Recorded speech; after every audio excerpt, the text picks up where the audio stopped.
ప్రియులైన మీ అందరికీ యేసయ్య పేరిట శుభాలు తెలియజేస్తున్నాను. ఈ సమయంలో నేను చాలా క్లుప్తమైనటువంటి వర్తమానాన్ని మీకు తెలియజేస్తాను. మనం చదువుకున్న 2 వాక్య భాగాలు ఉన్నాయి. 2 వాక్య భాగాల్లో కామన్గా ఉన్నటువంటి విషయం ఒకటి ఉంది. ఎవరు చెప్తారు? సింహాసనం. Very good, very good. Kumari చాలా ఫాస్ట్గా చెప్పేసింది. సింహాసనం. ఏమిటి సింహాసనం అంటే, ప్రభువారు సింహాసనాన్ని కూర్చుని వాగ్దానం చేశారు. ఎవరికి చేశారు అంటే, లూకాసు వార్తలో మనం చదువుకున్న వాక్య భాగంలో యేసుక్రీస్తు ప్రభువుతో 3.5 సంవత్సరాలు స్నేహం చేసి ఆయన సేవలో ఆయనతో పాటు కొనసాగిన అపోస్తలులు అని పిలువబడిన 12 మందికి చేశారు. ఏమని వాగ్దానం చేశారు? ఇప్పుడు నాతో పాటు మీరు శ్రమ అనుభవిస్తున్నారు కనుక నా తండ్రి నాకు రాజ్యం నియమిస్తాడు. ఒకరోజు ఒక రాజ్యాన్ని నేను పరిపాలన చేస్తాను. అప్పుడు మీకు 12 సింహాసనాలు, ఒక్కొక్కరికి ఒక సింహాసనం వేసి ఇశ్రాయేలు 12 గోత్రాల వారికి తీర్పు తీర్చడానికి మిమ్మల్ని నియమిస్తాను అని చెప్పారు. దేవుని స్తోత్రం కనుక మీరు గమనించాలి. యేసయ్యకు సింహాసనం ఉంది, 12 సింహాసనాలు ఉన్నాయి. 12 సింహాసనాల మీద 12 మంది కూర్చుంటారు. ఇశ్రాయేలు 12 గోత్రాల్లో రూబేను మొదలుకొని బెన్యామీను వరకు యాకోబు సంతానమైన 12 మంది కొడుకుల యొక్క పిల్లలు ఎవరైతే ఉన్నారో వారిని ఇశ్రాయేలు 12 గోత్రాలు అంటారు. వాళ్లకు తీర్పు తీరుస్తారు. అంటే న్యాయాధిపతులుగా, జడ్జెస్గా 12 మంది నియమిస్తారు. అందులో మత్తయి ఒక జడ్జి, పేతురు ఒక జడ్జి, యాకోబు ఒక జడ్జి, యోహాను ఒక జడ్జి, న్యాయాధిపతులు అన్నమాట. ఎప్పుడు అంటే యేసు రాజ్యం ఈ లోకంలోకి వచ్చినప్పుడు. ఈ లోకంలో యేసు రాజ్యం ఎప్పుడు వస్తుంది? మనం పాడతాం, యేసు రాజుగా వచ్చుచున్నాడు, భూలోకమంతా తెలుసుకుంటాడు. భూలోకమంతటికి యేసు రాజు అవుతాడు. ఎప్పుడు? 1000 సంవత్సరాల 20 యేసు రాజ్యమేలును, ఈ లోక రాజ్యములన్నీ ఆయనవే అని పాట పాడతాం కదా. అంటే యావత్ ప్రపంచాన్ని ఒక్కటే రాజ్యంగా యేసు పరిపాలించబోతున్నాడు. మనం చాలాసార్లు చెప్పుకుంటాం.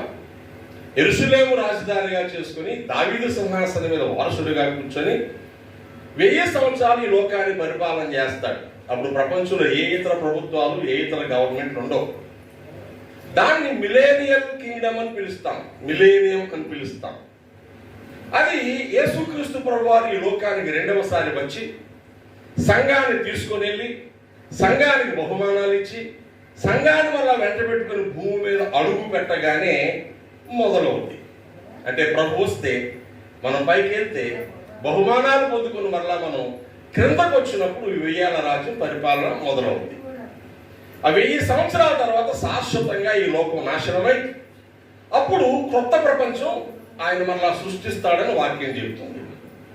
కనుక ప్రియులారా, ఈ మాటలు మనం జ్ఞాపకం చేసుకుందాం. ఈ 1000 రాజ్యంలో ఇశ్రాయేలు 12 గోత్రాలకి తీర్పు తీర్చే 12 మంది న్యాయాధిపతులు ఎవరంటే యేసుక్రీస్తు ప్రభు యొక్క 12 మంది శిష్యులు. ఆ మాటలు ఎంత సంతోషం వచ్చేసి ఉంటుందో వాళ్ళకంటే, 3.5 సంవత్సరాలు ప్రభుతో తిరిగినప్పుడు పెద్ద గుర్తింపు లేదు వాళ్ళకి. ఉండడానికి నిలవరమైన నివాసం లేదు, తినడానికి సురక్షితమైన అన్నం లేదు, ప్రజల మధ్య ఏమంత సేఫ్టీ లేదు, ఎటుపోయినా శ్రమే కలిగింది. ఎప్పుడు ఎక్కడ ఎలా ఉంటారో తెలియకుండా, ఎవరు ఎప్పుడు నిందమోపుతారో తెలియకుండా, ఎప్పుడు ఏ కష్టం మీదకు వస్తారో తెలియకుండా ఆ శిష్యులు 12 మంది ప్రభుత్వం శ్రమ భరించారు. అందుకు ప్రభు ఏమన్నారంటే, నాతో కూడా ఈ శ్రమలో పాలు పొందిన మీరే తర్వాత సింహాసనం మీద కూర్చుంటారు. గట్టిగా స్తోత్రం చెప్పండి. అది వింటున్నప్పుడు మనకి ఏమనిపిస్తుంది? వాళ్ళకేనా, మనకు లేదా? మేము శ్రమ లేదా?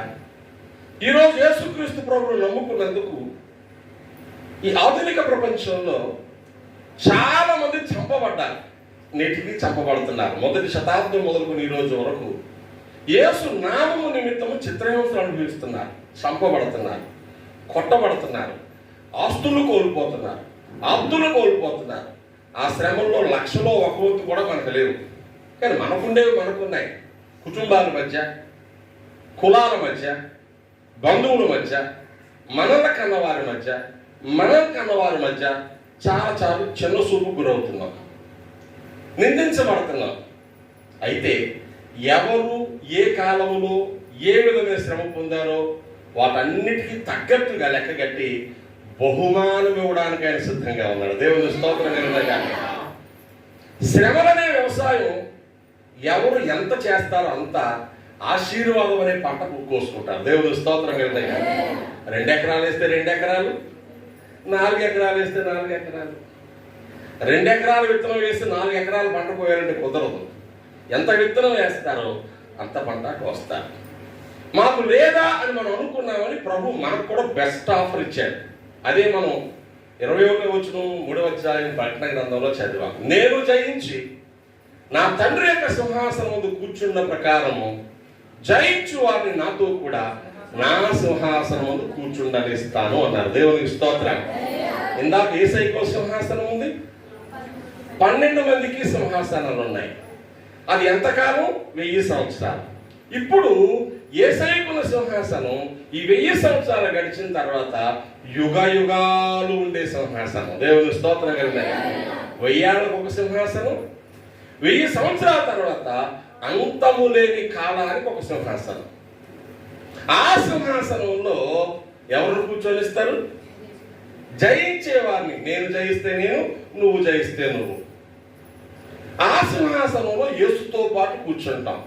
యేసు ఎవరి సింహాసనంలో కూర్చున్నారు? తండ్రి సింహాసనంలో కూర్చున్నారు. ఆ మాట చెబుతుంటేనే నాకు ఒళ్ళంతా పులకరిస్తుంది. తండ్రి సింహాసనంలో యేసు కూర్చున్నారు, యేసు సింహాసనంలో మనం కూర్చుంటాం. పక్క సింహాసనం కాదు. ఇప్పుడు చెప్పండి, 1000 సంవత్సరాలు ఆయన ప్రక్కనే ఆయన కంటే తక్కువ స్థాయిలో 12 కుర్చీల మీద కూర్చునే వాళ్ళు అపోస్తులైన శిష్యులైతే, యుగ యుగాలు ఆయన సింహాసనంలో ఆయనతో పాటు కూర్చుండేవాళ్ళు ఎవరు? ఆయన పిల్లలుగా లోకమును జయించిన వారు. దేవుని స్తోత్రం చెప్పండి. ఎవరు గొప్పవాడు? ఎవరు గొప్పవాడు? అపోస్తుల కంటే, శిష్యుల కంటే ఈ కడవర దినాలలో భక్తి చేస్తున్నా, లేదా ఆది నుంచి ఇప్పటి వరకు భక్తి చేస్తున్నా, యేసు కోసం గెలిచిన వారు ఎవరైతే ఉన్నారో వారందరూ ధన్యులు. దేవుని స్తోత్రం కలుగునుగాక. హల్లెలూయా. మీరు గమనిస్తే ఈ లోకంలో చాలా మందికి, దేవుడు నమ్ముకున్న వారికి, సేవ చేస్తున్న వారికి పెద్దగా గుర్తింపు లేదు. మొన్న ఎవరో పోస్ట్ పెట్టారు, అది నేను చూసి మన గ్రూపుల్లో కూడా పెట్టారు. చాలా మంది గొప్పవారుగా చెప్పబడేవారు వేళ్ల మీద లెక్క పెట్టేవాళ్ళు ఉన్నారు ప్రపంచంలో. సేవకులు, వాళ్ళకి చాలా గుర్తింపు ఉంటుంది, వస్తు వాహనాలు ఉంటాయి, కోట్లాది రూపాయల ఆస్తులు ఉంటాయి. వాళ్లే సేవకులు అంటే ప్రపంచం అంతా చూస్తారు. పాస్టర్ గారు తక్కువ ఎవరి పేరు చెప్తా ఉంటారు. మరి వాళ్ళు ఒక్కలైనా సేవ చేసేదంటే ఊరు పేరు లేకుండా, తినడానికి తిండి లేకుండా, కట్టుకోవడానికి బట్టలు లేకుండా, బిడ్డలు సరిగ్గా తిండి పెట్టుకోలేక బహుశ్రమను భరిస్తూ అదే సేవ చేస్తున్న కొన్ని లక్షల మంది సేవకులు ఉన్నారు. దేవుని స్తోత్రం కలుగునుగాక. వాళ్ళకేమి లేదు, గుర్తింపు లేదు. వాళ్ళకేమి లేవు, డబ్బులు లేవు. వాళ్ళకేమి లేదు, చాలా మందికి ఆరోగ్యాలు లేవు. వాళ్ళలో చాలా మందికి ఇల్లు లేవు. ఏమి లేవండి? ఇల్లు లేవు. చాలా మందికి సొంత బండి లేదు, అయినా సేవ చేస్తున్నారు. నేను ఆలోచన చేస్తున్నప్పుడు నా మనసులో ఒక తలంపు వచ్చింది. అదేంటంటే, ఈ జీవితం అంతా ఇలా శ్రమపడేవాళ్ళు, జీవితం అంతా కష్టపడేవాళ్ళు, జీవితం అంతా నిందించబడేవాళ్ళు, పెద్దగా గుర్తింపు లేకుండానే జీవితాన్ని సంతోషంగా గడిపేసేవాళ్ళు ఎప్పటితో ఆగిపోతా వాళ్ళ బ్రతుకు, ఇంకెంతకంటే బెటర్మెంట్ ఏమన్నా ఉందా అని ఆలోచన చేస్తే నాకు ఈ వాక్యం మనసులోకి వచ్చింది. దేవుని స్తోత్రం కలుగునుగాక. ఈ 70-80 సంవత్సరాలు ఈ జీవితాన్ని మనుషులు లెక్కల్లో తీసుకుంటున్నారు. కానీ ఈ 70-80 సంవత్సరాల జీవితం గడిచిపోయిన తర్వాత యుగ యుగాలు బ్రతికేట జీవితం ఉంటుంది. దాని పేరు నిత్య జీవము. దేవునికి స్తోత్రం కలుగునుగాక. Eternal life. ఈ 4 రోజులు ఎలాగా ఓడ్చుకుంటే, ఈ 4 రోజులు గెలుస్తూ బ్రతికేస్తే, ఆ తర్వాత దేవునికి ఇష్టమైనటువంటి రీతిలో ఆయనతో పాటు సంతోషించేటువంటి నిత్యానందభరితమైన జీవితాన్ని జీవిస్తాం. దేవునికి స్తోత్రం కలుగునుగాక. అప్పుడు నా మనసులో ఓ ప్రశ్న వచ్చింది. ఆ నిత్యానందభరితమైన జీవితంలో ఇక్కడ గుర్తింపు లేకపోయినా పర్వాలా, ఇక్కడ ఆస్తులు లేకపోయినా పర్వాలా, ఇక్కడ ఆరోగ్యం లేకపోయినా పర్వాలేదు, ఇక్కడ అనుకున్నవన్నీ జరగకపోయినా పర్వాలేదు, అక్కడ ఉత్తమ జీవితం జీవించాలంటే ఇప్పుడు ఏం చేయాలి? దేవుని స్తోత్రం కలుగునుగాక. ఏం చేస్తే ఆ జీవితం మనకు దీవెనకరంగా ఉంటుంది? నేను 3 విషయాలు చెప్తాను. ఇంకోలా చెప్పాలంటే, పరలోకంలో ఆ నిత్య జీవంలో గొప్పవారు ఎవరు? ఆ నిత్య జీవంలో ధనవంతులు ఎవరు? ఆ నిత్య జీవితంలో పేరు పొందిన వారెవరు అనేటువంటి ప్రశ్నలు వేసుకుంటే అందులో మనకు ఓ చిన్న గుర్తింపన ఉందేమో ఆలోచన మన హృదయాలకు రావాలి. దేవుని స్తోత్రం కలిగిన ఇప్పుడు ఎలాగా ఊరు పేరు లేదు, కానీ యేసులో బ్రతికితే కలిగే గుర్తింపు వేరే వేరు. దేవుని స్తోత్రం కలిగిన ఈ లోకంలో 10 మందికి, ఓ 10 ఊళ్ళకి, ఓ 1,00,000 మందికి మనం తెలిస్తే అదే గొప్పగా ఫీల్ అయిపోతున్నాం కదా. లోకం పుట్టింది మొదలుకొని లోకం నాశనం అయిపోయే వరకు యేసునందు విశ్వసించిన వారందరికీ ఒక రోజు ప్రభు మనం నిలబెట్టి ఏం చెప్తాడంటే, బల నమ్మకమైన దాసుడా, దేవుని స్తోత్రం కలిగిన నా ప్రియమైన కుమార్తె, ఇదిగో ఈవేనయ్యా నా కోసం ఇన్నేళ్ళు బ్రతికింది, అన్నేళ్ళలో నా కోసం బహునమ్మకంగా బ్రతికిందని చెప్తా ఉంటే మనకి ఏమనిపిస్తూ ఉంటుంది? ఒకసారి అందరినీ వస్తూ ఉంటాం. ఇప్పుడు ఎవరైనా గుర్తించినా ఒక ప్రదేశానికి పరిమితం అయిపోతాం. ఆ రోజు యావత్తు లోకము, యావత్తు సృష్టి ఒక మాటలో చెప్తే, యావత్తు విశ్వము, సకల జీవులు, సకల పరిశుద్ధులు మనల్ని ఆశ్చర్యంగా చూస్తారు. అబ్బా, వీళ్ళు ఎంత గొప్ప జీవితాన్ని జీవించారా. ప్రభు అంటారు, వీరు నిత్యత్వం అంతా నాతో పాటు పరిపాలన చేస్తారు. దేవుని స్తోత్రం. జాగ్రత్త వినండి, అలాంటి గొప్ప గుర్తింపు, అలాంటి గొప్ప పేరు రావాలంటే, ఇందాక నేను చెప్పానే నా పిల్లలకు గుర్తింపు ఉందని. నా పిల్లలకి గుర్తింపు రావడానికి దాదాపు 35 సంవత్సరాల శ్రమ ఉంది. ఎంతకాలం శ్రమ ఉంది? నిద్రలేని రాత్రులు ఉన్నాయి, తిండి లేక కడుపు మార్చుకున్న రోజులు ఉన్నాయి, అవమానాన్ని దాచుకొని బయటికి చెప్పలేక కళ్ళంట నీళ్లు కారుతూ ఉంటే దుఃఖాన్ని దిగముక్కుని మనుషుల మధ్య తిరిగిన రోజులు ఉన్నాయి. పేదరికం ఉంది, వస్త్రహీనత ఉంది, ఆకలి దప్పికలు ఉన్నాయి, అవమానాలు ఉన్నాయి. సహాయం కోసం దేవుని వైపు చేతులు చాపి అయ్యా నువ్వు తప్ప నాకెవరున్నారు అని ఏడ్చిన అనేకమైన సందర్భాలు ఉన్నాయి. ఇదంతా భరిస్తే కానీ ఈరోజు ఈ గుర్తింపు రాలేదు. మరి ఈ లోకంలో గుర్తింపుకి ఎంత శ్రమ పడాల్సి వస్తే మరి నిత్య జీవంలో గుర్తింపుకి ఏం చేయాలి? ఆదివారం గుడికి వెళ్తున్నాం, ఒక 100 రూపాయలు చందా చేసేస్తున్నాం, మేము ఫలానా గుడికి వెళ్తున్నాం, దానియేలు పాస్ గారి విశ్వాసంలో చెప్పుకుంటున్నాం అంటే చాలండి. దాని కొరకు చేయాల్సింది ఏదో ఉంది. నేను 3 విషయాలు చెప్తాను. ఆ గుర్తింపు నీకు శాశ్వతం కావాలంటే, ఆ గుర్తింపు నీకు నిశ్చయం కావాలంటే, మొట్టమొదట నీ బ్రతుకులో లోతైన విశ్వాస జీవితాన్ని జీవించాలి. దేవుని స్తోత్రం కలిగిన ఎలాగా లోతైన, ఎందుకన్నాను? వజ్రాలు ఎక్కడ దొరుకుతాయి? లోతుల్లోనికి వెళ్తాయి. లోతులో దొరికేటువంటి ఆశీర్వాదాలకి ఒడ్డును దొరికే ఆశీర్వాదాలకి, సముద్రం ఒడ్డున ఏం దొరుకుతాయి? ఎండిపోయిన నత్తగలు దొరుకుతాయి, ఆల్చెప్పలు దొరుకుతాయి. లోతుకి వెళ్తే ఏం దొరుకుతాయి? వజ్రాలు దొరుకుతాయి. మన బీచ్ల్లో ఈ ఆల్చెప్పలతో నత్తగలతో చేసిన బొమ్మలు అమ్ముతారు, అద్దాలు, దండలు, ఈ డోర్ హ్యాంగింగ్స్ అమ్ముతారు. ఓ 1000 రూపాయలు పెడితే వచ్చేస్తాయి. మరి వజ్రం కొనాలంటే ఏం చేయాలి? కోట్లు కావాలి.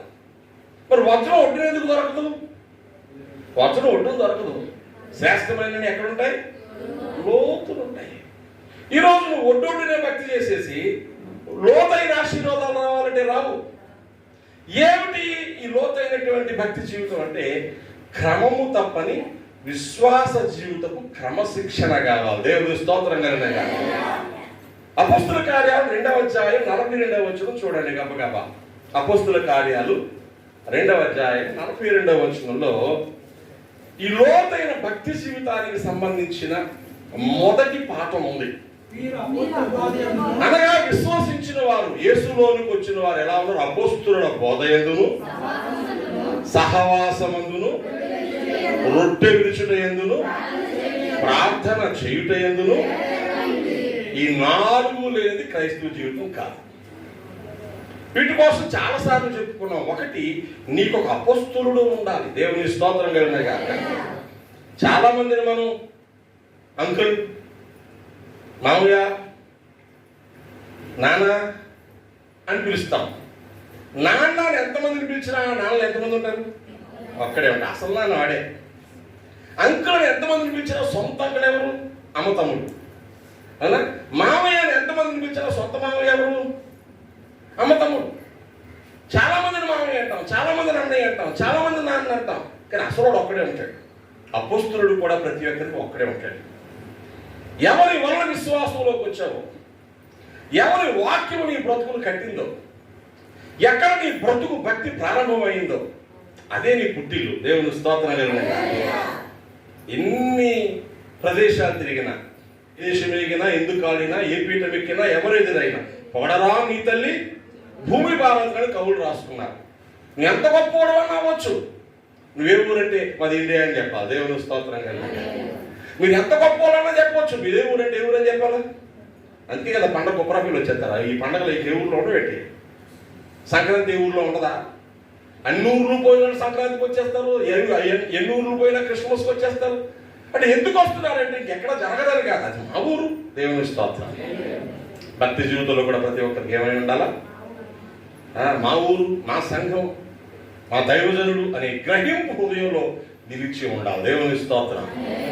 ఆ బోధ నీ జీవితానికి పునాది కావాలి. రెండవది రొట్టె విరుచుట. ఏంటండి?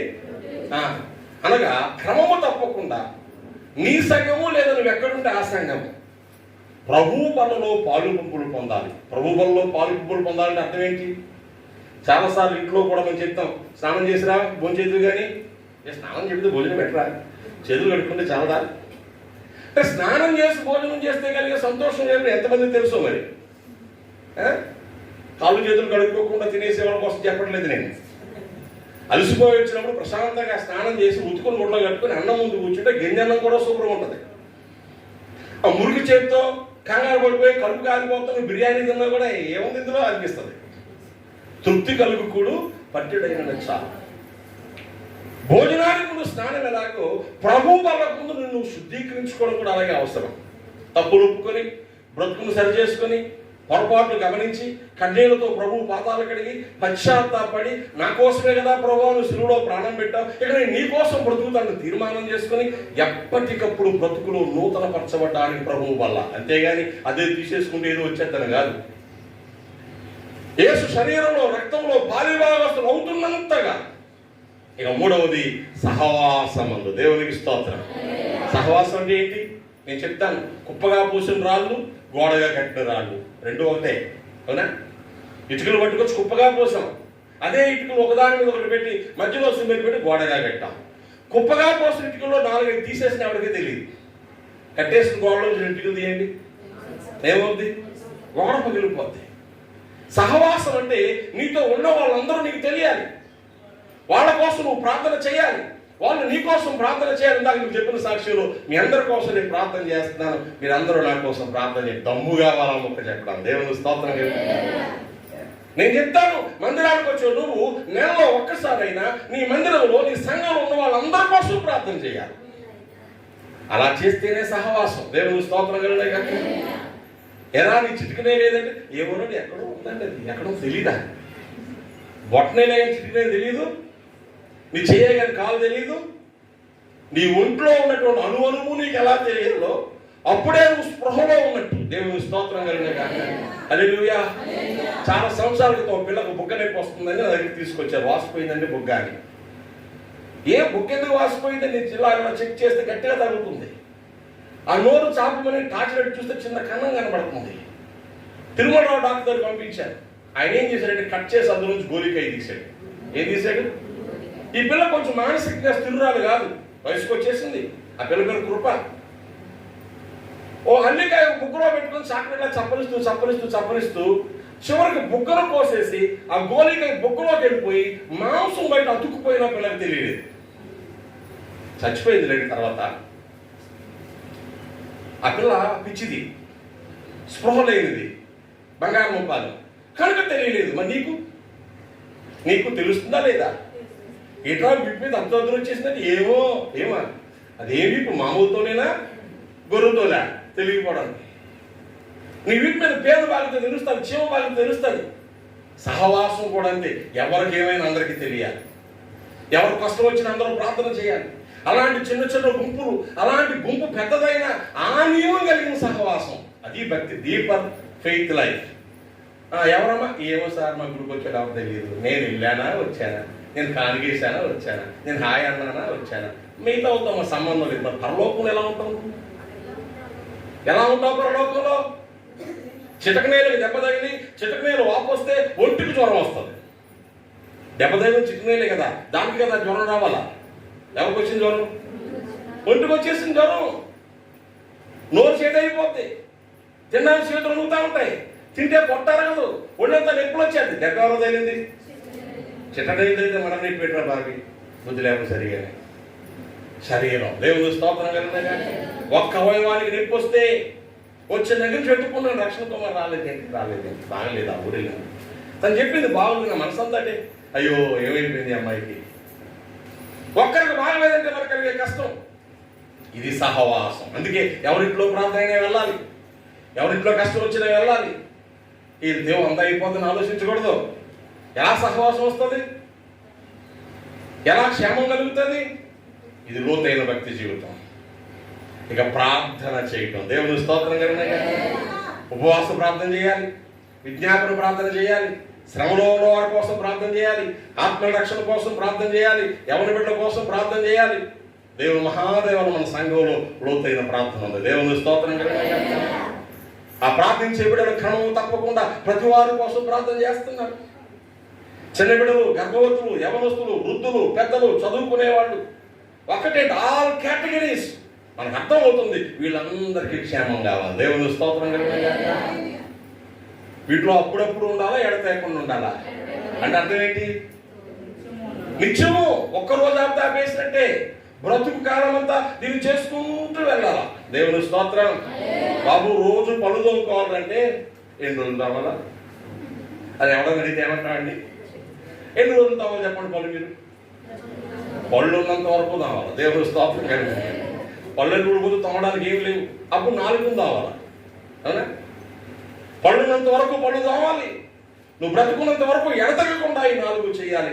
ఎవరైతే సహవాసము, ఎవరైతే అపోస్తుల బోధ, ఎవరైతే రొట్టె విరుచుట, ఎవరైతే ప్రార్థన, సహవాసంలో భాగమే మందిరానికి రావడం, సహవాసంలో భాగమే కుటుంబ ప్రార్థనకు రావడం, సహవాసంలో భాగమే ఉపవాస ప్రార్థనకు రావడం. ఇందులో ఏది లేకపోయినా నీకు సహవాసం తగ్గిపోతున్నట్టే లెక్క. అప్పుడప్పుడు అంటాం సంఘం మా ఇంటికి రాలేదు, ఫాస్ట్ గారు మా ఇంటికి రాలేదు. మరి నువ్వెవరింటికన్నా వెళ్ళావా? ఈ మధ్యలో ఒకరింట్లో ప్రార్థన జరిగింది, నేను వెళ్ళాను. వేరే సంఘం ప్రార్థన అయిపోయాక ఆవిడ వచ్చి అత్తగారు అంటుందన్నమాట, చూడండి అయ్య గారు ఇంత వండేసుకున్నాం, 3 వచ్చారు, 300 మంది సంఘం. ఎంతమంది? 300 మంది సంఘంలో 3 వచ్చారంట. నేనేం చేయను, ఒక 2 దవ్వాను. కాళ్ళు వచ్చి అంటుంది, అయ్య గారు మా సంఘం 300 మంది, మా అత్తగారు చెప్పారు కదా 300 మంది ఇంట్లో ప్రార్థనలు అవుతాయి, ఎప్పుడైనా ఎక్కడికైనా వచ్చిందేమో అడగండి ఇవ్వండి అంటే వాళ్ళిద్దరికీ పడలేదని సంగతి నాకు అర్థమైంది. కానీ అందులో సత్యం కూడా ఉంది. ఏంటి? నువ్వు ఎక్కడికైనా వెళ్తేనే వాళ్ళు వస్తారు.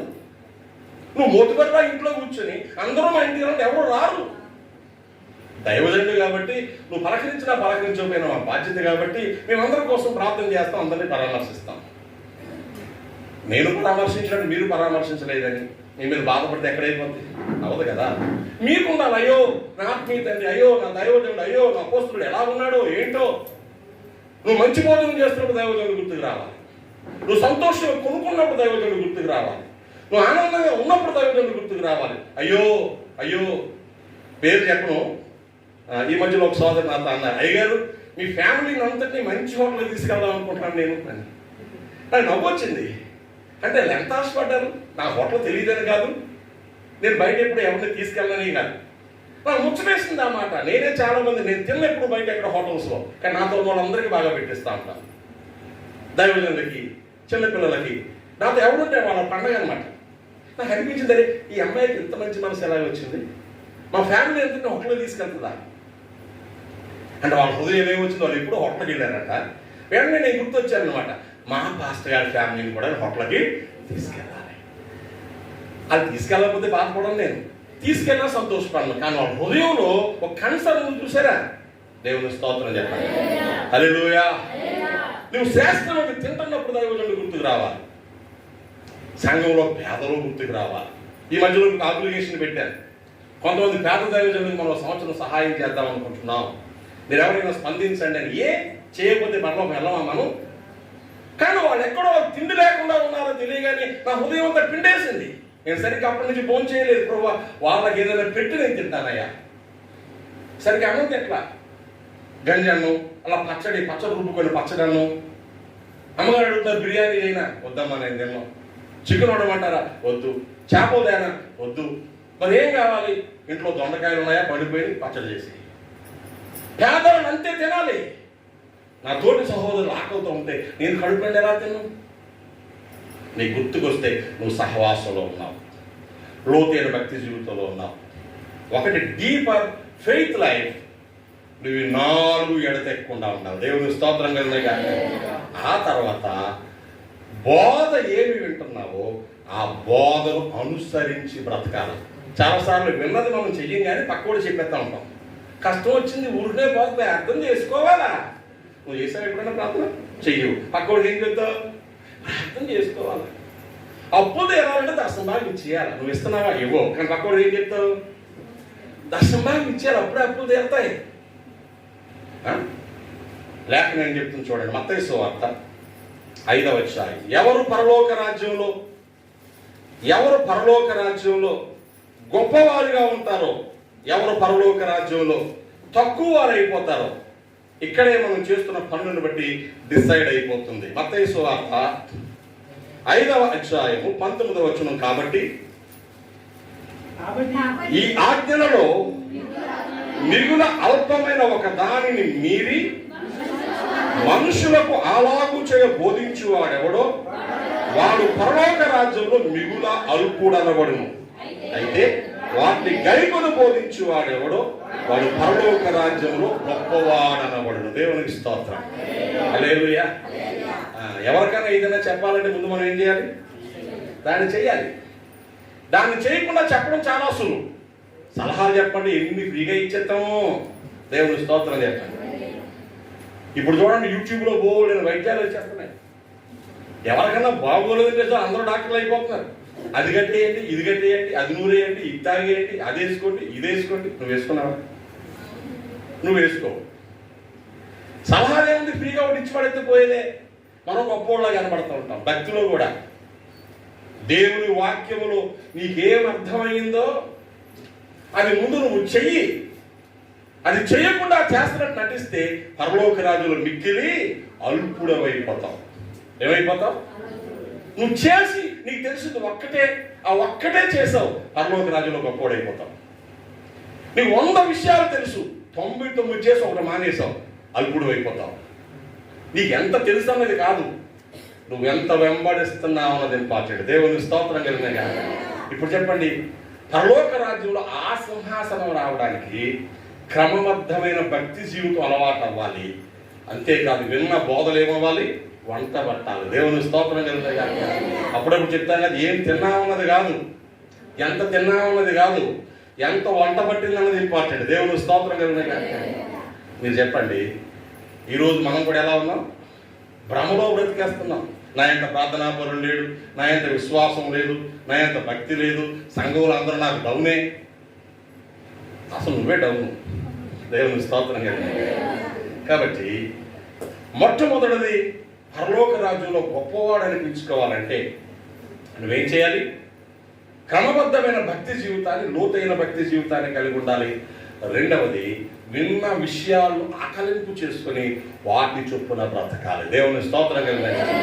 దీన్ని with in our life, inner Christian life development, అంతరంగ క్రైస్తవ జీవిత వృద్ధి. ఇది బయటికి కనబడదు, నీలో నువ్వే అమర్చుకోవడం. ఇక రెండవది ఉంది. ఆ రెండవది ఏంటంటే, అందరి ముందు ఆయన ఒప్పుకోవాలని నువ్వేం చేయాలి? అందరి ముందు నువ్వు ఆయన ఒప్పుకోవాలి.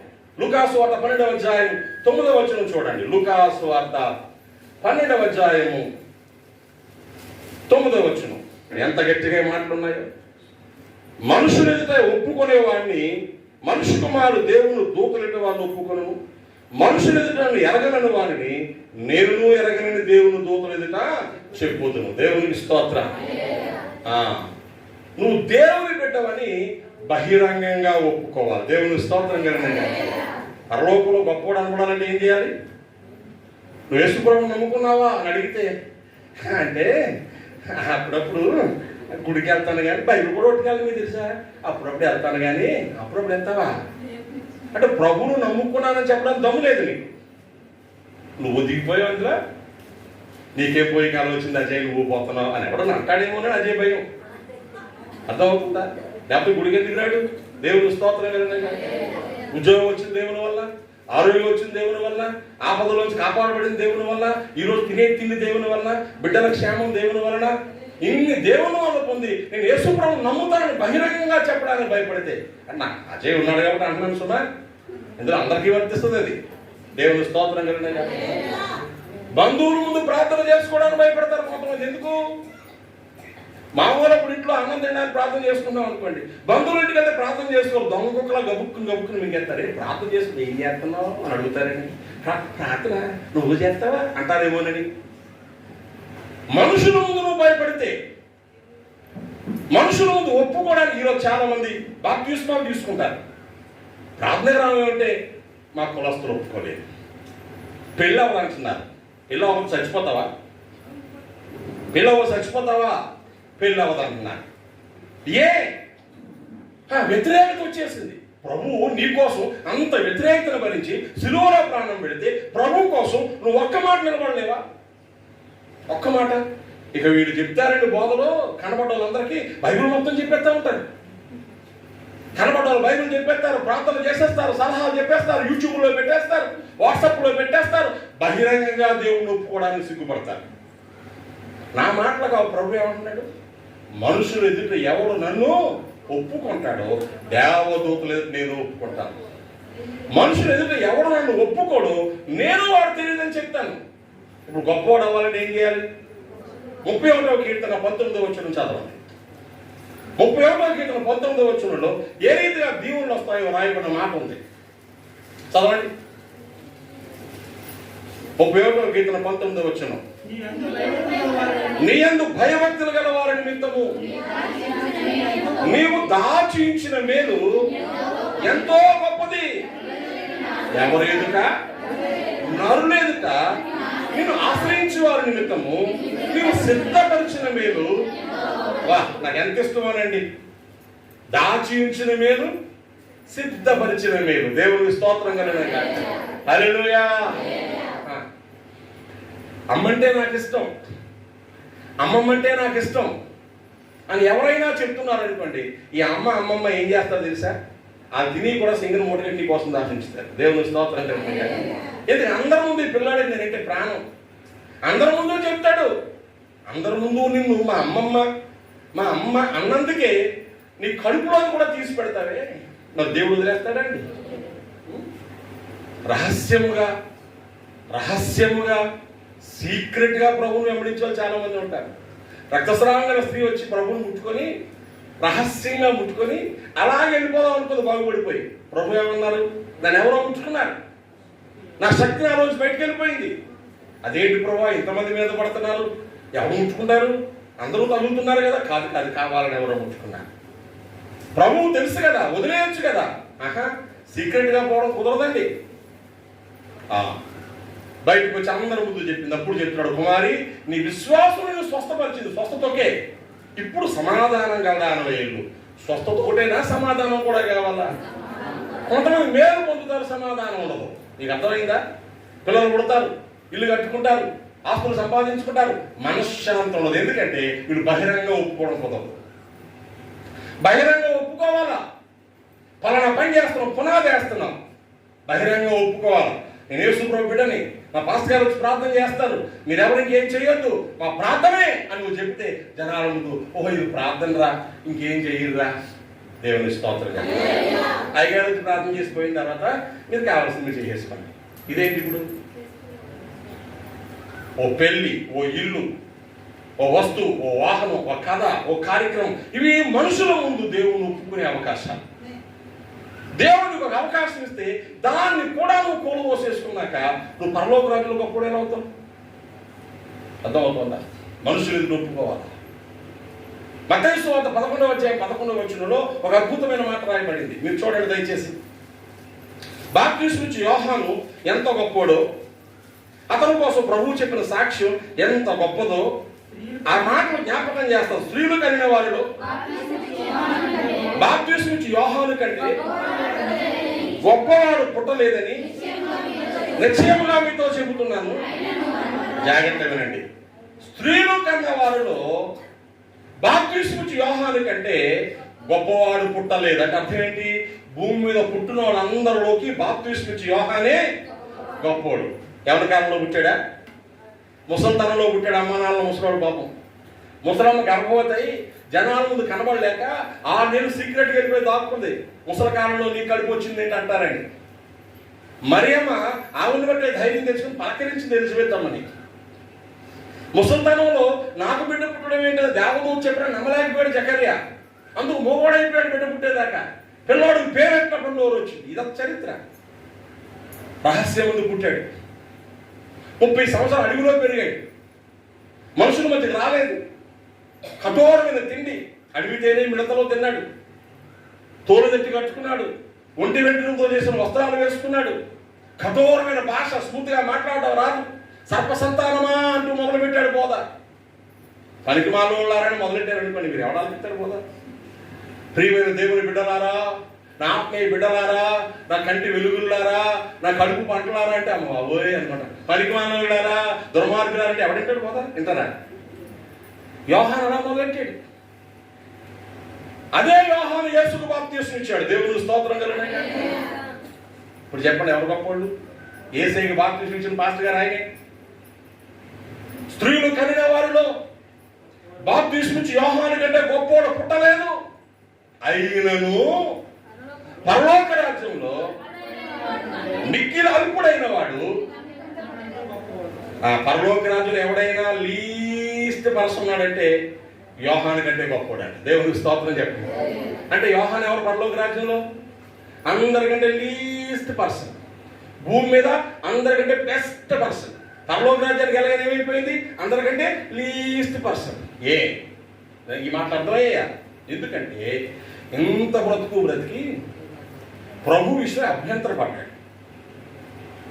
ప్రభు యొక్క బోధ కోసం, ప్రభు నిమిత్తం బ్రతకడం కోసం యోహాన్ని చెరలో పెట్టేశారు. గట్టిగా సాక్ష్యం ఇచ్చాడని. హేరోదు తన తమ్ముడు భార్యను ఉంచుకుంటే గద్దించాడు. తప్పు కదా, తమ్ముడు భార్యను ఉంచుకోవచ్చా? ఆవిడ కోపం వచ్చి యోహాన్ని జైల్లో పెట్టించేసింది. ఇంత బోధ చేసి నాకు ఇలాంటి కష్టం ఏంటి? యేసుకే బాప్తిస్మం ఇచ్చినా నాకు ఇలాంటి కష్టం ఏంటి? అసలు ఇచ్చింది యేసయ్యకే నిజంగా బాప్తిస్మం. జైల్లో ఉండగానే అనుమానం వచ్చి శిష్యులు పంపించాడు. ఏమని? రాబోయేవాడు నువ్వేనా?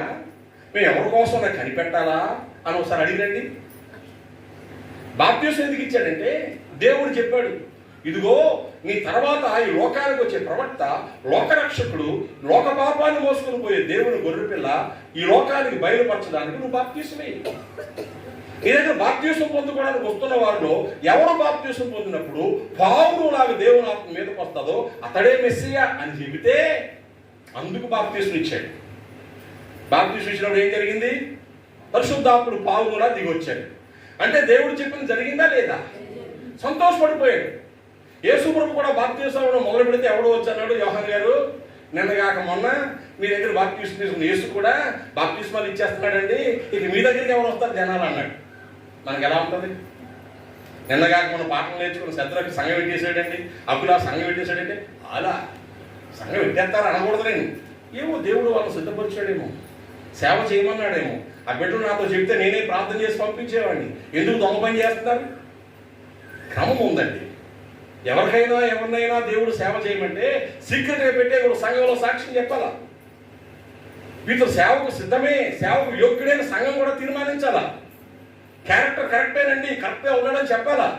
అప్పుడు సంఘము దైవజనుడు అతని కోసం ప్రార్థన చేసి నువ్వు వెళ్ళు బాబు సేవ చేయి, నువ్వు స్థిరపడేదాకా మేము తినే దాంట్లో ముద్దునికి పెడతామని చెప్పాలా. అలా కాకుండా ఈరోజు ఎవడు బైబిల్ దొరుకుతాడు, ఏం చేస్తున్నాడు? పాస్టర్ అయిపోతున్నాడు. నేనే పాస్టర్నే, దాని గారే సంఘానికి ఇచ్చేస్తామన్నారు, కానీ వద్దని నేనే బయటకు వచ్చాను. ఇప్పుడు నేను చెప్పాలి కదా మొక్క, నువ్వు అంత యోగ్యుడు అయితే నీకు సంఘం అప్పుడు నేను పక్కన కూర్చుంటాను కదా, నా కొడుకు సేవ చేస్తాడు, హ్యాపీగా ఫీల్ అవుతాను కదా. ఇదేమైనా ఆస్తులా బట్టి పోవడానికి? దేవుని స్తోత్రం చెప్పండి. బ్రతుకు తెరువు ప్రోగ్రాం. ఏం ప్రోగ్రాం? బ్రతుకు తెరువు ప్రోగ్రాం రండి. అప్పుడు యోహాను ఏమన్నాడు తెలుసా? ఒక బాబు ఆయనకి నాకు మధ్య మీరు పోలెట్టేయకండి, ఆయన హెచ్చవలసి ఉన్నది, నేను తగ్గవలసి ఉన్నది, అందుకే వచ్చాను నేను అన్నాడు. అలాంటి యోహాను 4 రోజులు జైల్లో ఉండబోతుడికి ఏమైపోయింది తెలుసా? అసలు బాప్తిస్మం ఇచ్చింది ఒరిజినల్ మెస్సియాకేనా? రావాల్సిన వాడు ఆయనేనా? ఇంకెవరన్నా ఉన్నారు అడగనే ఆయన దగ్గర కబురెట్టాడు. అప్పుడు ప్రభు అన్నాడు, స్త్రీల కన్నా వారిలో యోహాను కంటే గొప్పవాడు భూమి మీద లేడు, కానీ పరలోక రాజ్యంలో అత్యంత అల్పుడైన వాడు యోహాను కంటే గొప్పవాడు. ఎందుకంటే నా విషయమై అభ్యంతర పడుతున్నాడు. మనం కూడా ఏం చేస్తాం? జరిగినంత కాలం జరభద్రం అంటాం. ఎప్పుడైనా కష్టం రాబోతుడికి దేవుడు కూడా వదిలేస్తాడండి. దేవుడు కూడా న్యాయం లేదండి. న్యాయం లేదా? ఎవరి దగ్గర లేదు? బెల్లం కూడా తీయలేదండి నా టైప్ ఉంది. ఇప్పుడు ఉప్పులో ఉప్పు పోయిందండి, ఉప్పు కూడా చప్పగా అయిపోయిందండి, బెల్లం కూడా చప్పగా అయిపోయింది అంటావా? నీ ప్రాణం పోయిన ఉప్పే. దేవుని స్తోత్రం కలిగిన ఉప్పు చప్పగెలాగా అవుతుంది? బెల్లం చప్పగెలాగా అవుతుంది? దేవుడిలో న్యాయం పోతుందా? ఆ న్యాయాధిపతి అయిన దేవుడు, దేవుని స్తోత్రం. సర్వశక్తుడు అన్యాయము చేయట అసంభవం. అట్లా అవుతుంది. ఏం చెప్తున్నాను? కష్టం వస్తే ఏమంటాం? దేవుడికి కూడా సేదైపోయామండి మేము. సేదైపోయావా? దేవుడు చూడండి అయ్యాడు, అంత పెద్ద కష్టం పెట్టాడు. కావాలని పెట్టాడు పాపం నీకు. అంత పెద్ద కష్టం. అన్నం మానేసి ఉదయం మధ్యాహ్నం సాయంత్రం రాత్రి టీలు తాగి తాగి తాగి తాగి తాగి కష్టం వచ్చేసి దగ్గు వచ్చేస్తే దేవుడు చూడండి అయ్యాడు తగ్గించేసాడు. రోజు ఉదయం ఒకసారి తాగాలి, సాయంకాలం ఒకసారి తాగాలి. రోజు ఉదయం ఒకసారి తాగాలి. రోజులో 12 టీలు తాగి దేవుడికి అప్పించేసాడా? ఈ టీ కూడా కాదు, ఆ టీ తాగి కూడా అక్కడ చూడండి ఆయాసం దగ్గర వచ్చాక ఉపతిత్తులు పాడైపోయిన దేవుడు చూడండి ఏం చేశాడు? దేవుడు అన్యాయం చేశాడా? తెల్ల టీలు, నల్ల టీలు, చిన్న టీలు, పెద్ద టీలు, ఆఫ్లు, క్వార్టర్లు మొత్తం కొట్టేసి దేవుడు తగ్గించేసాడా? బుద్ధుడు అక్కర్లేదా? మనుషుడా, ఏమి విత్తుతావో అదే కోస్తావు. నువ్వు విత్తున్న దానికి ఏమో కోతరాదా? దేవుని స్తోత్రం చెప్పండి. హల్లెలూయా, హల్లెలూయా. 1/2 కేజీ పప్పు నానబెట్టానండి అయ్యారు, 60 ఇడ్లీలు అయిపోయినంత ఆవిడ. 1/2 కేజీ ఇడ్లీలు, 1/2 కేజీ పప్పుకి 60 ఇడ్లీలు అవుతుంది. మీరు ఎవరో చెప్పండి. అంటే నువ్వు తప్పు లెక్కేసుకున్నావు. ఏం లెక్కేసుకున్నావు? పప్పు ఎక్కువ నానబెట్టి అత్త తిరుగుతుంది 1/2 కేజీ అని చెప్తున్నావు, అంతే లెక్క. అంతేగాని నీ మహిమకు నీ పాతురత్యానికి 1/2 కేజీకి 60 ఇడ్లీలు రావు. లెక్క తప్పు. ఇప్పుడు నీకు వచ్చిన కష్టాల కారణం లెక్క తప్పు, అంతేగాని దేవుడు తప్పు కాదు. దేవుడు స్తోత్రం కలిగిన కష్టాల కారణం ఎవరు? గట్టిగా చెప్పాలా? గట్టిగా. మనమే నన్ను గట్టి పెడతామంటే నీ కష్టాలు నేను కారణాలు అవుతాను కంగారు పడ్డాను. దేవుడు స్తోత్రం కలిగిన నువ్వే. అప్పుల కారణం నువ్వు, అనారోగ్యానికి కారణం నువ్వు, మనశ్శాంతి లేకపోవడానికి కారణం నువ్వు, దుఃఖానికి కారణం నువ్వు, నిద్రపట్టిన రాత్రుల కారణం నువ్వు. దేవుడు ఎట్టి పరిస్థితుల్లో కాడు. దేవా నువ్వు ఎంతైనా నమ్మదగిన వాడు అయ్యా, నువ్వు న్యాయవంతుడు అయ్యా. దానియేలు అంటాడు, మాకు వచ్చిన ఈ కష్టాలు, మాకు వచ్చిన ఈ శ్రమకు మేము తగిన వారమేనయ్యా, మాకు సిగ్గే తగి ఉన్నది. నువ్వు ఎంతైనా న్యాయవంతుడివే, మాకు వచ్చిన కష్టం ఇంకా తగ్గించావు నువ్వు. దేవుని స్తోత్రం కనుక లెక్క ప్రకారం కొలిసిపోసితే ఎప్పుడూ పోదు. మేము కొత్త కొంచెం చెయ్యి తగ్గించి కొలుసావు. నువ్వు న్యాయవంతుడు అని చెప్పాలి తప్ప. ఎప్పుడు చెప్పండి? 1 మనుషులతో ఒప్పుకోవడం, 2 శ్రమల్లో కూడా దేవుని ఎరగను అని చెప్పకుండా ఉంటే నువ్వు పరలోకంలో గొప్పవాడు అవుతావు. దేవుని స్తోత్రం కనుక హల్లెలూయా. ఆఖరి మాట చెప్పి ముగిస్తున్నాను. ఇక్కడ పేదరికమే, అప్పుడు అంటారు అమ్మగారింట్లోనూ కష్టాలే. పూర్తి చేయండి. అత్తారింట్లోనూ కష్టాలే. అక్కడ పోయి తప్పలేదు, ఇక్కడ పోయి తప్పలేదు. ఆడపిల్ల పొయ్యి తప్పదండి. మగోడు మంచోడైతే ఆడు పొయ్యి దగ్గర కొత్త కూసేపు అంతే తప్ప పొయ్యి మొత్తం తీసేసుకోడు. దేవుని స్తోత్రం కలిగిన మా అమ్మగారింట్లో నేనుండాను, అత్తారింటికి వచ్చావు నువ్వు అంటాను కుదరదు. మీరిద్దరు సాఫ్ట్వేర్ ఎంప్లాయీలు అయితే సరిపో డ్యూటీ లేనప్పుడు వండడం, డ్యూటీ ఉంటే ఇద్దరు పోయి క్యాంటీన్లో తినడం చేయాలి తప్ప కుదరదండి. ఒకడు పెళ్ళి అవ్వలేదంట, ఎన్ని సంబంధాలు చూసినా పెళ్ళి అవ్వలేదు, నా ప్రొఫైల్ ఎంత పెట్టినా ఎవరికి నచ్చలేదంటే ఎవరో చెప్పారంట. అలా కాదు, 3 ఫోటోలు పెట్టు. ఏం ఫోటోలు? వీడి బండి మీద ఒక ఫోటో, కారు పక్కన ఒక ఫోటో, వాటర్ ఫాల్ దగ్గర ఒక ఫోటో పెట్టు. కాదు, గిన్నెలు తవ్వుతావు ఒక ఫోటో, బట్టలు ఊతావు ఒక ఫోటో, వంట చేస్తావు ఒక ఫోటో పెట్టు. నీ పెళ్ళి ఎందుకు అవ్వదు? అర్థమవుతుందా? అబ్బాయిని పెళ్ళి అవ్వాలంటే నీ కావాలా? అమ్మాయిలు ఏం చూస్తున్నారు? అమ్మాయిలు మూతికి రంగు వేసుకొని, ముక్కుకి రంగు వేసుకొని, జుత్తెర పోసుకొని, వెనకాల ఫిల్టర్స్ వాడేసి ఫోటోషూట్లో బొమ్మలు ఫోటోలు పెడతారు. ఈ మధ్యలో పెళ్లి సంబంధాలు 3 ఫోటోలు పంపించారు నాకు ఆడపిల్లలు. ఎవరిని చూసినా సినీ యాక్టర్ మించిపోయినా ఒరిజినల్ గురించి దెయ్యాలాగే ఉంటారు. మళ్ళా ఇదంతా ఫోటోషాప్ ఎఫెక్ట్. అర్థమవుతుందా? కుర్రోళ్ళు కూడా పెద్ద బైక్, జూకు బైక్ ఏదో ఒకడు, ఆడి కారు కాదు, మామూలు కారు కూడా ఉండదు. ఆ ఫోటోలు మన బ్రతుకుల్లో గుర్తు చేసుకోండి. యథార్థమైన స్థితిగతులు మనకి రావాలి. అక్కడా కష్టాలే, మరి ఇక్కడ పేదరికమే. ఎక్కడ? పరలోకంలో పేదోళ్ళు ఉంటారండి, ఉంటారండి. పరలోక రాజ్యంలో కూడా పేదోళ్ళు ఉంటారండి. పరలోక రాజ్యంలో తక్కువ స్థాయి ఉన్నప్పుడు పేదరికం ఉండదా? ఈ డబ్బు వేరు, ఆ డబ్బు వేరు. ప్రభు ఏమన్నారు? ఈ న్యాయము అన్యాయమైన సిరిలోనే నమ్మకంగా లేకపోతే సత్యమైన ధనం ఎవరిస్తాడు? ఉన్నాడా లేదా? అంటాడండి. పరలోక రాజ్యంలో డబ్బులు కరెన్సీ రూపాయల డాలర్ని అడగండి. అది కాదు. అక్కడ అధికారం, అక్కడ స్థాయి, అక్కడ స్తోమత, అక్కడ ప్రభువుతో కలిసే అనుభవం, ఇవన్నీ ధనం. అక్కడ రిచ్గా ఉండాలంటే ఇక్కడ ఉన్న ధనం విషయంలో నమ్మకంగా ఉండాలి. లేఖనంలో చూడండి, లూకాసు సువార్త 12వ అధ్యాయం 2 మాటలు చూపించి ముగిస్తాను. లూకాసు సువార్త 12వ అధ్యాయంలో ప్రభువారు చెప్పిన మాట మీకు గుర్తు చేస్తాను. 21వ వచనం, దేవుని ఎదుట ధనవంతుడు గాక తన కొరకే సమకూర్చుకుని వాడు అలాగుననే ఉండును. ఎవరి కోసం ధనవంతులు కావాలా? భక్తిలో లేనప్పుడు నీ కోసం నువ్వు ధనవంతుడు. దేవుళ్ళలోకి వచ్చాక దేవుని కోసం ధనవంతుడు కావాలా? ఈ ధనవంతుడు బుద్ధిహీనుడైన ధనవంతుడి కోసం చెప్పబడిన మాట. ఒకడు పొలం పంట పండింది, పొలంలోకి వెళ్ళి చూసుకున్నాడు, విరగ్గాసి పండేసింది. ఆహా, ఏమి నా భాగ్యం, ఇదంతా కోసేసి ఇంటికి తెచ్చేస్తే పాత కొట్లు చాలు. పాత కొట్లు అన్నీ పడగొట్టించేసి కొత్త కొట్లు కట్టేసి పంటంతా ఇంట్లో కూర్చేసుకొని అనేక సంవత్సరాలు సరిపోద్ది కాబట్టి నా ప్రాణమా తినుము త్రాగుము. అంటే నీకున్న సంపద తినడానికి త్రాగడానికి సృష్టించడానికేనా? అప్పుడు ఓరి వెర్రివాడా, ఈ రాత్రే నీ ప్రాణం అడుగుతున్నారు, నువ్వు సంపాదించదని ఎవనవగును అన్నాడు దేవుడు. వాడు ఆ రాత్రి చచ్చిపోయాడు. ఇంకా పంట ఇంటికి రాలేదు, చేలోనే ఉంది. చేలో ఉన్న పంటను చూసి కల్లో కొట్లు కట్టేసి భవిష్యత్తు అంతా ఊహించుకున్నాడు. టిఫిన్కి ఎక్కడికి వెళ్ళాలా, మధ్యాహ్నం భోజనం ఏ రెస్టారెంట్లోనూ, ఏ బ్రాండ్ బట్టలు కొనాలా, ఏ బ్రాండ్ బూట్లు వేసుకోవాలా, విందుకి ఎవరిని పిల్లాలా, ఎంతమందికి పెట్టాలా, బఫే స్టైలా నాన్ బఫే స్టైలా లెక్కలేసేస్తున్నాడండి. ధనవంతుడివే కాదంట్లా. ఆ ధనము ఎవరి పట్ల ధనవంతుడు అయి ఉండాలా?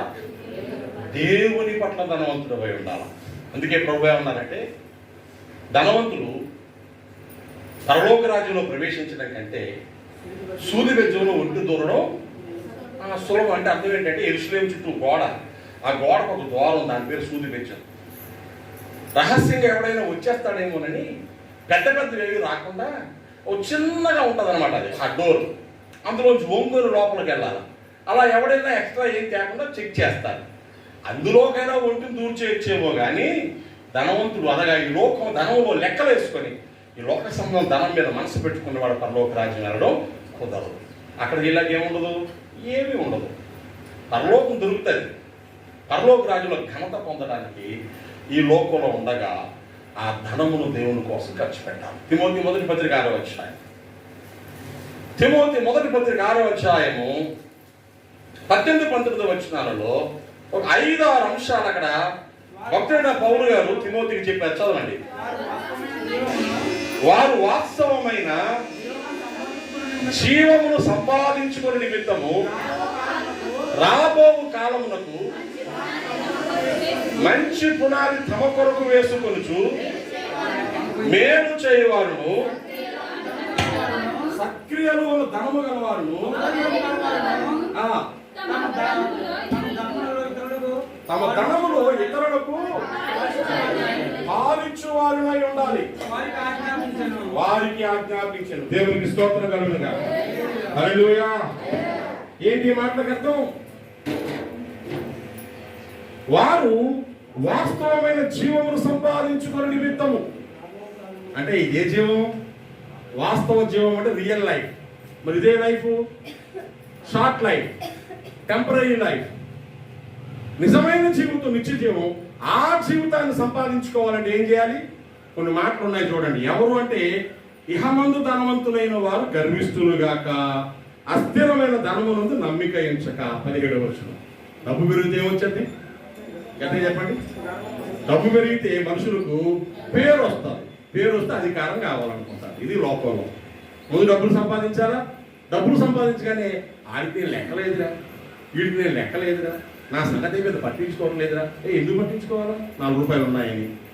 మనం కూడా వాడు ఎంత చెడ్డోడైనా డబ్బులుంటే చాలు వెనకాల పరిగెడతా ఉంటాం. లోపం తీరేదే కదా. వాడు ఎంత చెడ్డోడు, ఎంత దుర్మార్గుడు, డబ్బులుంటే చాలు వాడు చుట్టూ పరిగెడతా ఉంటాం. లేఖనం ఇదే చెప్తుంది. డబ్బు రాగానే పేరు రాగానే నెక్స్ట్ ఏం కావాలి? మనకి అధికారం కావాలి. అధికారం కోసం తాపత్రయపడతా ఉంటాం. అధికారం రాగానే గర్వం వచ్చేస్తుంది. ఏమొస్తుంది? అంటే డబ్బు ఎక్కడ తీసుకెళ్తుంది ఇప్పుడు మనల్ని? డబ్బు పెరుగుతున్న కొలది గర్వం లేకుండా ఉండే వాళ్ళని చూడాలి. ఇది దేవుని బిడ్డల యొక్క లక్షణం. డబ్బుని అస్థిరమైంది, ఇవాళ ఉంటుంది, రేపు ఎక్కడికో పోవాలి. దాన్ని చూసి ఏవో మురిసిపోవడం. డబ్బులు నీ బ్రతుకులో ఉంటే నువ్వు అహంకారులు కాకపోతే అక్కడ ధనం దొరుకుతుంది. డబ్బులు పట్టుకొని ఒక ఆయన ఉండేవాడు, తెల్లగా చొక్కా వేసి, పాలసం చొక్కా వేసి 2,000 రూపాయలకి ఆయన మడతెట్టి ఇక్కడ పెట్టేవాడు మీటింగ్లోకి వచ్చినప్పుడు. అంటే ఆయన జేబులోంచి ఏం కావడం మనకి? అందరూ 100 టైంలో 1000 కనపడుతుంటే అయ్యారు అంటే ఆయన సంతోషం అనమాట. ఎవరు కూడా పొద్దున్న చేసి ఆయనకు 100 జేబులో పెట్టేవాడు. ఇదో పిచ్చి కొంతమందికి. ధనవంతులైన వారు గర్విష్ఠులు కాకూడదు. ధనవంతులైన వారు అస్థిరమైన ధనం మీద నమ్మకం ఉంచకూడదు. మరేం చేయాలి? వాస్తవ జీవితాన్ని సంపాదించుకోవడానికి ఎన్ని పనులు ఉన్నాయి? నెంబర్ 1, మంచి పునాది వేసుకోవాలి. దేవుని స్తోత్రం కలగడే కానీ ఆ మంచి పునాది ఏంటో తెలుసా? ఆ కింద రాయబడిన మాటల్లో మేలు చేయాలి. ఏం చేయాలా? చేతనైన మేలు నీ చేతనైతే పొందదగిన వారికి చెయ్యాలి. ఎంతమందికి మేలు చేశాం? ఎంతమందికి ఉపకారం చేశాం? ఇది పరలోక రాజులో ధనం సంపాదించుకునే లక్ష్యం. 2, సక్రియను మంచి పనులు అనే ధనం ఉండాలి. ఏ ధనం? నువ్వు చేసే మంచి పనులే నీకు ధనం అండి. నీతియుక్తమైన పనులే నీకు ధనం. 3వది ఔదార్యం గలవారు, ఉదారత్వం. కొంచెం ఫ్రీ మైండ్ ఉండాలా. ప్రతి వాళ్ళు వచ్చారా, వాళ్ళు పెట్టారా, వాళ్ళు ఇచ్చారా, మనకి మనం ఎందుకు ఇవ్వాలా? అర్థమవుతుందా? మనుషులు ఏం చేస్తాం? వాళ్ళు పెళ్ళికి పిలిచారని వెంటనే మన మైండ్ ఎక్కడికి వెళ్ళిపోద్ది? పెళ్లి పుస్తకం చేస్తారు. పెళ్ళికి వెళ్ళగా వాళ్ళు మనకి ఏమని చేశారు? చూడు ఏమని చేశారు? చూడు ఎక్కడా కనబడలేదు. మాకు కనబడలేదు అయితే వాళ్ళు అక్కర్లేదు, వెళ్ళిపోయాం. లేకపోతే అమ్మ 100 వేసారా? 100 వేసారా? వాళ్ళకు మనకి వెళ్దాం, వెళ్ళి 150 వేసి అంటే వాళ్ళు వేస్తే వేయాలా, అవి ఇస్తే ఇవ్వాలా. ఇది ఎవడన్నా చేసే పని. నువ్వేం చేయాలా? వాళ్ళు ఇచ్చారనుకో, నీకు కుదిరితే డబ్బులు ఇచ్చేయి. వాళ్ళు ఇవ్వలేదనుకో అంతకంటే ఎక్కువ ఇచ్చినా. దేవుడు స్తోత్రం కలగడే. ప్రేమ చూపించే అవకాశం వచ్చింది. ఔదార్యము గలవారము కావాలి. ఔదార్యము కావాలి. ఔదార్యము కావాలి. అసలు ఔదార్యము గలవారును ఇంకేం చేయాలి? తమ ధనంలో ఇతరులకు పాలు ఇవ్వడం అంటే గ్లాస్ పాలా? మన ధనంలో ఇతరులకు పాలు ఇవ్వాలా. నీ పర్సులో 3 ఆడలు ఎందుకు ఉంటాయి తెలుసా? ఒకటి మా ఆవిడ తెలియకుండా రాయడానికండి, ఒకటేమో నా పర్సనల్స్ ఉంటాయి అనుకుని అందుకండి, ఒకటి మా ఆవిడ తీసేసుకున్నా పర్లేదండి. నీ పర్సులో 3 పోర్షన్స్ ఏంటి తెలుసా? ఒకటి నీకు, నీ కుటుంబానికి. దేవుని స్తోత్రం చేయాలి. ఒకటి దేవునికి, ఒకటి పేదలకు దిక్కులేదు. దేవుని స్తోత్రం కలగ. హల్లెలూయా. ఇది 100 ఉంటే అందులో నీదెంత, దేవునిది ఎంత, దిక్కులేని ఉంది, పేదలది ఎంత. అప్పుడే 100 కరెక్ట్గా 100, లేకపోతే నీకు 100. ఏమర్థమైంది? 100లో దేవుంది 10, పేదలో దిక్కులేని నీ ఇష్టం, మిగిలినంతా నీదే. కానీ మనం ఏం చేస్తాం? మొత్తం అంతా నాదే, ఇంకెవరి దగ్గర ఉన్నా నాదే, ఎవరి దగ్గర నాదే. అర్థమవుతుందా? అప్పుడు నువ్వు పరలోక రోజున ఏమైపోతావు? పేదోడు అయిపోతాడు. అక్కడ ఏముండదు. అందుకని ఈ మధ్యాహ్నం వేళ దైవ సందులో చేరి మీకు గుర్తు చేస్తున్న విషయం ఏంటో తెలుసా? ప్రభుత్వ ప్రియులారా, ఈ లోకంలో ఎలాగా పేరు లేదు, శ్రమ ఉంది, కష్టము ఉంది. కొద్ది రోజులు ప్రభు దగ్గరికి వెళ్తాం, అక్కడ మన ఇది రిపీట్ అవ్వబోతుంది.